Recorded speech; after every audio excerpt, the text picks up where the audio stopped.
Gloria didn't sleep that night. She sat on the cold tiled floor of the safe house, her back against the wall, her baby wrapped in a soft blanket on her lap. The last words from that strange phone call kept ringing in her head. "When you land in Nigeria, we will be waiting." Her hands shook as she typed a message to the lawyer. "Barrister, someone called me. They said they know where I am. They said they'll be waiting in Nigeria." The reply came quickly. "Gloria, listen. Don't panic. They're trying to break you. I will call you in 5 minutes. Don't pick any other call till then." Her phone rang. It was the lawyer. "Gloria," he said, voice low and serious. "They're getting desperate. The chief's burial is in a few days. After that, everything becomes official. That's why they want to scare you away." "I'm already scared," she whispered. "They don't have to try." He sighed softly. "I know. But we don't have a choice. You need to come back." Gloria's heart stopped. "Come back," she whispered. "To Nigeria? To that house? Barrister, they will kill me. They will kill my son." "That's why you won't walk in blindly," he replied. "You will not come as a helpless maid. You will come as the mother of the legal heir, and you will not be alone." Gloria swallowed hard. "Who will be with me?" she asked. There was a pause. "The same woman who warned you," the lawyer said. "The woman who knew your father. The one who gave you that photograph. She knows more than she has told you. And Gloria, she doesn't just know your father." He took a breath. "She knows Victoria." Before we continue, thank you for staying with this story. If you're still here listening, you're the reason stories like this reach more amazing people. Please tap the like button, subscribe, and tell me the city you're watching from. Your support truly keeps this channel alive. Now let's go back into the story. The next morning, the woman came to the safe house again. Gloria had barely slept. Her eyes were puffy, her voice weak, her arms aching from holding her baby all night. "Auntie," Gloria whispered. "The lawyer said you know more. Please, tell me the truth." The woman closed the door gently and locked it. She didn't sit. She leaned against the wall, her face full of a guilt that looked older than her wrinkles. "My name is Nurse Amaka," she said quietly. "I was a nurse 20-something years ago. At a private hospital in Victoria Island." Gloria frowned slightly. "What does that have to do with me?" she asked. Nurse Amaka swallowed. "Everything." Her voice trembled as she continued.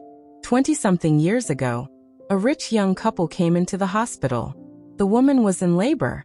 Complications. The man was pacing up and down the corridor, shouting on everybody, calling his lawyer, threatening the hospital. He was terrified of losing his wife. Gloria's heart began to pound. Nurse Amaka's voice dropped. "That man was Chief Richard." Gloria's fingers tightened around her baby's blanket. "And the woman?" she whispered, even though she already knew the answer. Nurse Amaka's eyes darkened. "Victoria." The room suddenly felt too small. Gloria stared at her, unable to speak. "They came in that night," Nurse Amaka continued, her voice breaking. "And the ultrasound earlier that week had shown 2 heartbeats. Twins. One skin was clear, a baby girl. The other was weaker, but still there." Gloria's mind flashed to something she had heard in the mansion. The way Victoria had once stared at herself in the mirror and whispered, "2 heartbeats." "The delivery was rough," Nurse Amaka said. Victoria was screaming, the doctor was shouting, the machines were beeping. Finally, one baby came out. A girl. Crying. Healthy. Breathing strong. We wrapped her. Showed her to the father. "Vanessa," Gloria whispered. "The first daughter." Nurse Amaka nodded. Then the second baby came. Smaller. Weaker. The doctor checked quickly. He looked at the chart, then at me, then at the baby. He told me, "No heartbeat. This one is gone." Tears filled her eyes. I held that baby. I swear to God, Gloria, I felt a faint movement. The doctor said I was imagining things. He said, "Write stillbirth on the file. Don't tell the mother. She will break." Gloria pressed her palm over her mouth. "I wanted to argue," Nurse Amaka continued, "but I was a junior nurse. Poor. Afraid of losing my job. So I wrapped the baby. and I went to the small room where they kept the unclaimed bodies for disposal. Her voice broke completely. But I couldn't leave the baby there. Something told me, check again. I pressed my ear to the child's chest. Very faint, but there. A tiny heartbeat. A slow struggle for life. Gloria's tears fell freely now. What did you do? She whispered. I disobeyed, Nurse Amaka said. For the first time in my life I disobeyed. I snuck the baby out of the hospital. I told the guard that the mother requested a private burial. I lied. I took that baby home. Gloria's throat tightened. And then she choked. Nurse Amaka looked at her with eyes full of both pain and love. I took the baby to a woman I knew, she said. A widow in Ajegunle. A woman who had just lost her own newborn girl 2 weeks earlier and cried every night till morning. A woman who sold oranges on the street to survive. Her name, she smiled through her tears, was Mama Gloria. The world stopped. Gloria's ears rang.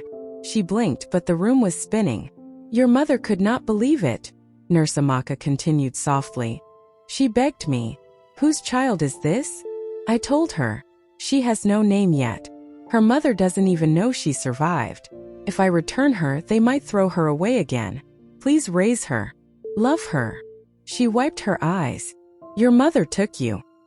She wrapped you in her only good wrapper and called you Gloria, because she said your life was a miracle. I came to check on you for years. I watched you grow into a girl who smiled even when she was hungry. A girl who carried buckets of oranges but never complained. Gloria was sobbing now. So all this time, she whispered. All this time I was. Nurse Amaka nodded slowly.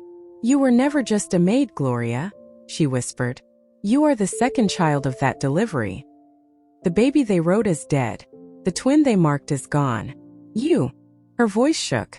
You are Victoria's first secret. And Chief Richard's lost daughter. Gloria felt her heart tear into 2 pieces. She remembered the insult, the slaps, the hot tea, the wicked names, the way they made her clean vomit, the way Victoria called her gutter girl. Her own mother had called her gutter. Her own sisters had treated her like trash. Her own father had died without ever knowing the truth. But why didn't you tell him? Gloria cried. Why didn't you tell the chief? Why didn't you tell them? Nurse Amaka covered her face. I tried, she whispered. Years later. I went to the mansion once, but I was stopped at the gate. I told one security man I was a former nurse. The next day, somebody set fire to my small shop. The same week, your stepfather, the man you knew as your father, died in a suspicious warehouse fire. Gloria's mind flashed to that old picture in the envelope. The burnt warehouse. Her father standing beside the chief. You think it was them? Gloria asked shakily. Nurse Amaka nodded slowly. Victoria is not a woman who likes loose ends, she said. When I saw the warehouse on the news, I understood. Someone wanted that man gone. Someone who knew he had worked for Chief Richard before. Someone who was afraid of what he might say. Gloria held her baby closer. So what am I now? She whispered. A maid? A daughter? A mistake? An enemy? Nurse Amaka stepped closer and placed a hand gently on her shoulder. You are Richard's blood, she said. You are the sister they mocked, the daughter they rejected, the maid they almost killed. And that child in your hands. She looked down at the baby sleeping peacefully. Is not just a stranger's son. He is the only male child of Chief Richard. And the grandson of Victoria. The same woman hunting him. Gloria's tears fell onto her son's tiny fingers. How do I face her? She whispered. How do I go back there? Nurse Amaka's voice became firm. You don't go back as a maid, she said. You go back as the woman carrying the truth. We will not hide this in secret rooms anymore. We will take it to a place where lies fear to enter. Where? Gloria asked. Nurse Amaka's next words were calm but sharp. To the reading of the will. The day of the burial came. Lagos traffic barely moved, but inside the Richard mansion, everything was flowing like a well-rehearsed play. Cameras flashed at the gate. Journalists whispered outside. Important guests in black lace and dark agbatas walked in with sad faces and curious eyes. Victoria moved like a queen whose crown had become heavier but still shone. Her black gown was dramatic, her galley high, her fake tears ready. She wailed loudly when the casket arrived. She grabbed the coffin like she wanted to enter with him, but her eyes were dry. She kept looking around, counting faces, searching for one person. The lawyer. He stood quietly at the back, holding a leather file and a heart full of fear. At the graveside, pastors prayed. Spades of sand dropped onto the coffin. People muttered sorry and take heart, and it is well. Victoria did not break. She only squeezed Nora's hand tighter. After the burial, when the crowd returned to the mansion for reception, the lawyer stepped forward. "Please," he said, his voice carrying more authority than usual. "May I have everyone's attention?" People turned. Victoria frowned. "Barrister, this is not the time." "This is exactly the time," he cut in. "As the legal representative of the deceased, I am required to give a formal statement regarding his last testament." Murmurs filled the room. Some relatives looked excited. Others looked scared. "The official reading of the will," the lawyer continued, "will take place in 1 week at my chambers, with only immediate family and court representatives allowed. Until then, no property, no account, no company, and no document is to be moved, sold, or altered. This is a court-backed directive." Victoria's jaw tightened. "On whose authority?" she snapped. The lawyer met her eyes calmly. "On the authority of the man you buried today," he said. "And the law." There was a quiet power in his words that made even the boldest people step back. For the first time that day, Victoria's smile cracked. 1 week later, Lagos rain fell like it had an old grudge against the city. The lawyer's office was packed. Victoria sat in the front row with her daughters, all dressed in black but with makeup that screamed, "We're still rich." Some uncles and aunties sat behind them, ready to see drama. 2 court officers stood at the door. A registrar sat at a table with files. "Let's begin," the lawyer said, opening the main file. He cleared his throat and started reading. "In the name of God, the Most High, I, Chief Richard Chakwudi Richard, being of sound mind but failing health, do hereby declare this to be my last will and testament." The daughters shifted in their seats. Vanessa held her breath. Sophie clutched her phone. Ruth leaned forward. Cynthia rolled her eyes but listened. Nora coughed weakly, her face pale. Victoria sat upright, her fingers digging into her handbag. The lawyer continued. He listed properties. He listed shares. He listed companies. He sliced the empire into percentages, one after the other. 10% here. 5% there. Small funds set aside for scholarships, charity, and even Nora's medical treatment. Then he paused. 80% of all liquid and fixed assets, he read slowly, including but not limited to companies, landed properties, foreign accounts, investment portfolios, and trust funds, shall be transferred into a sealed trust in favor of my son. The room froze. To be named and fully registered by my legal representative. A pin could have dropped and everyone would have heard it. Victoria shot to her feet. "This is nonsense," she shouted. "What son? He has no son. This is forgery." But the lawyer remained calm. "Please, Madam Victoria, sit down," the registrar said. "Court procedure is in motion." "I will not sit," she screamed. "There is no son. That maid tricked him. That child will never." "Madam," the lawyer interrupted quietly, "you might want to hear this part." He pulled out a flash drive and plugged it into a small speaker on his desk. Static crackled. Then a weak but familiar voice filled the room. "Chief Richard, if you are hearing this," he said, his voice slow and shaky, "it means I'm gone. It also means my wife has probably tried to burn this will." A few people gasped. Victoria's face went white. "So I made sure my lawyer had copies," the recording continued. "And I made sure the court had another. My son is real. I may never hold him. I may never see his face. But he is mine. And he will inherit what I built, even if the whole world fights it." Victoria lunged forward, trying to grab the speaker. The court officers stepped in quickly. "Madam, please," one shouted. "Remove your hands," she screamed. He was sick. He didn't know what he was saying. "On the contrary," the lawyer replied. He knew exactly what he was saying. He turned toward the door. And now so will everyone else. He nodded to the officer. The door opened. 2 people walked in. One was an older woman in a simple gown and low heels, her hair tied back in a scarf. She looked nervous but determined. The other was a young woman carrying a baby, her eyes red but steady. Gloria. The room erupted. That witch. That girl again? You have guts coming here. Vanessa stood up, shaking with rage. How dare you show your face? She screamed. You killed my father. Sophie pulled out her phone immediately, already recording. Ruth's eyes flashed like she wanted to pounce. Cynthia hissed loudly. Even Nora, weak and tired, stared at Gloria with shock and confusion. The lawyer raised a hand. Calm down, he said. This woman has a right to be here. Rightku. Victoria spat. She is a maid. A nobody. A useless girl from Ajegunle. The older woman said quietly. Her voice cut through the noise. Everyone turned to her. And for years you were comfortable letting a useless girl from Ajegunle clean your floors, feed your husband, and wipe your sick daughter's vomit, she continued. Today you will call her by her real name. And who are you? Victoria snapped. The woman took a breath. My name is Nurse Amaka, she said. I was there the night you had your first child. The room went silent again. Victoria's hand trembled slightly. You're lying, she whispered. I wish I was, Nurse Amaka replied. She looked at the registrar. I am ready to give my statement under oath. The registrar nodded and motioned for her to sit where everyone could see. Victoria tried to laugh it off, but her voice cracked. There were many nurses there. I don't remember you. You don't remember the people you step on, Nurse Amaka said calmly.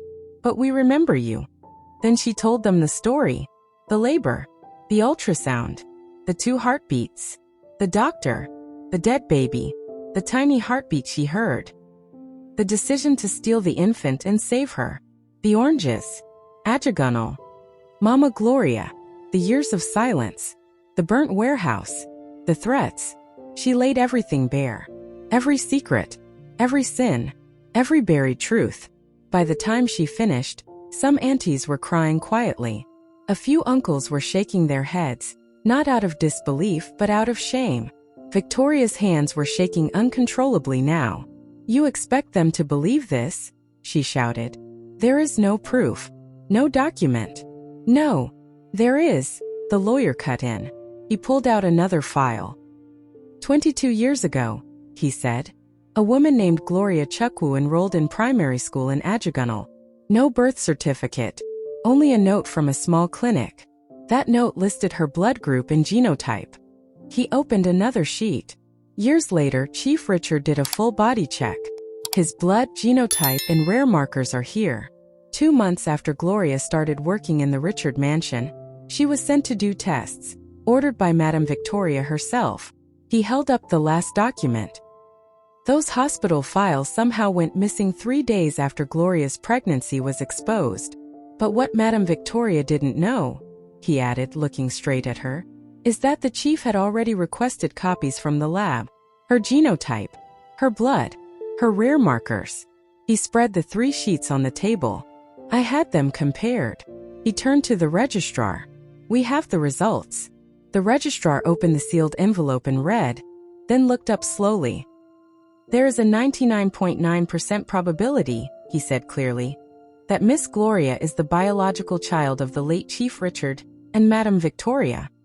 The room exploded. What? Jesus. Blood of God. Era oo. Vanessa sank back into her chair, her face empty. Sophie's phone slipped from her hand. Ruth grabbed the edge of the seat like the room was spinning. Cynthia's mouth hung open. No insult coming out for the first time in her life. Nora started to cry. Not small tears. Big, shaking, painful tears. All this time, she sobbed. All this time we were wicked to her. We were wicked to our sister. She covered her face and bent double, coughing and crying at once.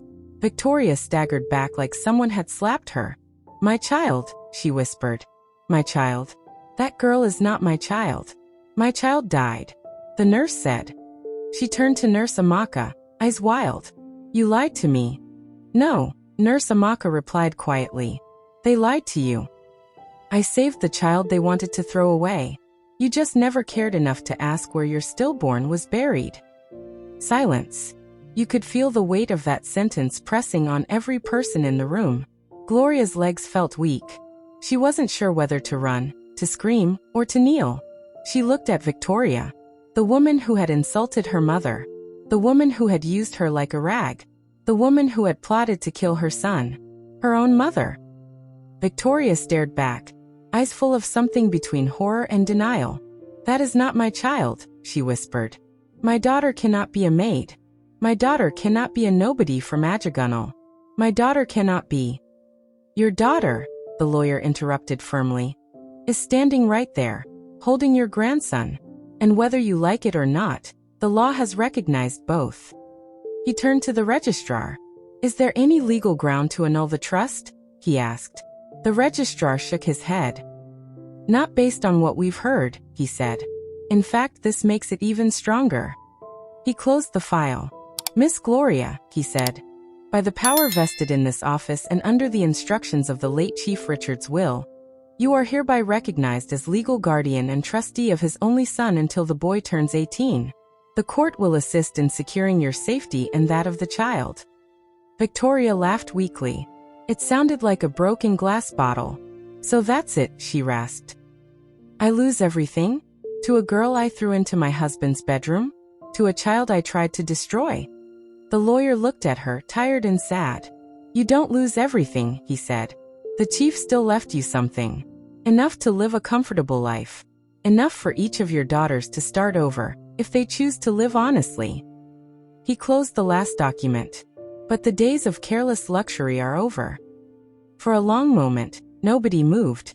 Then Nora struggled to her feet.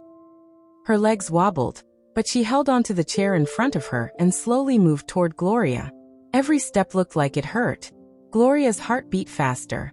When Nora finally reached her, she stopped and stared at the baby in Gloria's arms. He looks like Daddy," Nora whispered, tears streaming down her face, around the eyes. She looked up at Gloria. "I am sorry," she choked. "For everything. For the insults. For the vomit. For not seeing that you were one of us." Gloria's lips trembled. "You were sick," she whispered. "And I was angry. But I still never wished you harm." Nora smiled weakly. "That's why Daddy chose you," she said. "You had the heart he always wanted in this house." She lifted a trembling hand and touched the baby's tiny fingers. "Please," she whispered. "Whatever happens, don't let him grow up like us." Her knees buckled. Gloria dropped her hand from the baby and grabbed her just in time. The room panicked. "Doctor! Call ambulance! Help her breathe!" They rushed Nora out, leaving the tension hanging like smoke. Victoria watched her sick child being carried away, and for the first time since the story began, her face cracked. Not with fake tears. With real ones. She sank into the chair slowly. Her voice was barely a whisper. "What have I done?" she said. "What have I done?" No one answered. Because everyone already knew. Years passed. The story did not end in one day. Victoria tried many things. Appeals. New lawyers. Fake documents. Even shady spiritual consultations. But every time she pushed, the law and the truth pushed back. The trust stood. The companies stabilized under temporary management. Gloria stayed mostly quiet, raising her son away from the drama, going for meetings only when necessary, guided by the same lawyer who had refused to betray the chief. Nora's health danced between life and death. Some days she was strong enough to laugh. Other days she could barely sit up. But one thing changed her heart. She became softer. "Kinda." She called Gloria often, crying over the phone and saying, "How are you, sister?" Over and over, like she was trying to make up for lost years. Vanessa's Kelvin left her when he realized the billions he was dreaming of now had a time lock and a gatekeeper. Sophie's followers fell when her scandal leaked, and brands dropped her. Cynthia's business plans kept failing. She discovered that shouting, "I'll be the biggest," doesn't replace years of hard work. Ruth remained by Victoria's side, but something in her broke too. She watched everything crumble, and learned that loyalty without conscience is just blind following. And Victoria? She aged fast. The mirror became her enemy. She would sit for hours, staring at her reflection, and whispering that same line over and over. 2 heartbeats, 2 heartbeats. She had gambled with both. She almost lost both. She nearly killed one. 18 years later, on a calm Saturday morning, a black SUV stopped in front of the Richard mansion. The building was still tall, still beautiful, but quieter now. No loud parties. No expensive cars everywhere. Just a big house carrying old memories. A young man stepped out of the SUV. Tall, handsome, brown skin, sharp eyes that looked like Chief Richard's, quiet strength that reminded you of Gloria. He wore a simple shirt and jeans. Nothing flashy, nothing loud. His name was Daniel. Daniel Richard. Beside him, Gloria stepped out too. She was older now, but still had that same gentle firmness in her eyes. The girl from Ajegunle was gone. The woman standing there had seen enough pain, and wore to know what truly mattered. "Are you ready?" she asked softly. Daniel smiled a little. "I've been ready since I was 12, he said. "The day you told me the truth." They walked through the compound together. The gate man greeted them with deep respect. "Welcome, madam. Welcome, sir." Inside, the house smelled of old polish and quiet regret. In the sitting room, an older woman sat on the sofa, wrapped in a thick shawl even though it wasn't cold. Her hair was gray now. Her eyes had lost their fire. But when she saw Daniel, something woke up inside her. She struggled to her feet. "Richard," she whispered. "You look just like him." Daniel walked closer. "I'm Daniel," he said calmly. "Your grandson." Her lips trembled. She looked at Gloria, then back at him. "I fought you," she said quietly. "Before you were even big enough to hold a bottle. I was already fighting you." "Yes," Daniel said. No bitterness in his voice. Just truth. "I fought your mother too," Victoria continued. "I called her names. I tried to destroy her. I tried to destroy you. And the worst part." Her voice broke. "I did all that to my own child." Tears rolled down her cheeks. "I don't expect your forgiveness," she whispered. "God knows, I don't even forgive myself. I just want to see you with my eyes before I die. To know that all my wickedness did not erase you from this world." The room was quiet. Gloria watched her son, unsure of what he would say. Daniel looked at Victoria for a long time. He saw the wrinkles, the regret, the brokenness. He thought about the stories his mother had told him. The insults, the threats, the almost accidents, the texts, the fear. Then he thought about his grandfather, a man who had made terrible mistakes, yet still chose to protect a poor girl when he was weak. Still chose to fight for a child he wasn't sure he'd ever meet. Still chose to risk his whole empire just to correct one thing before he died. "I didn't come here to punish you," Daniel said quietly. "Life already did that. I came because my mother taught me something." He glanced at Gloria. She said, "Hatred is heavy. Don't carry what crushed the people before you." He took a breath. "So I will not hate you, Grandma," he said. The word grandma sounded strange on his tongue, but he didn't swallow it. "I won't forget what you did, but I won't repeat it." Victoria broke completely. She fell back onto the chair, crying like a child. "I am sorry," she sobbed. "Gloria, Daniel, I am so sorry." Gloria's eyes filled with tears too. "Sorry doesn't change the past," she said softly, "but it can soften the future." She moved closer and placed a small envelope on the table. "What is that?" Victoria asked. "Your monthly allowance," Gloria replied. "From the trust." Victoria stared at her. You still send money to me? After everything?" "You are still the woman who carried me in her womb," Gloria said quietly. "And the grandmother of my son. I don't have the heart to watch you starve." Victoria covered her face again. Shame, grief, gratitude, all mixed together. Outside, the sun peeked through the clouds.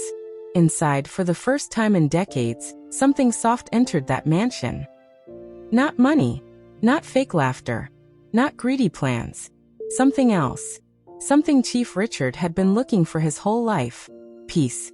In the end, the story of Chief Richard did not become a tale of a man who built an empire and lost it all. It became the story of a man who tried, even at the edge of death, to fix one broken thing. A poor maid who turned out to be his lost daughter. A baby boy who became the bridge between two worlds, the rich and the poor, the proud and the humble. A wicked wife who finally faced her own reflection. And 5 daughters who learned the hard way that money without character is just empty noise. Gloria went back home that evening with her son by her side.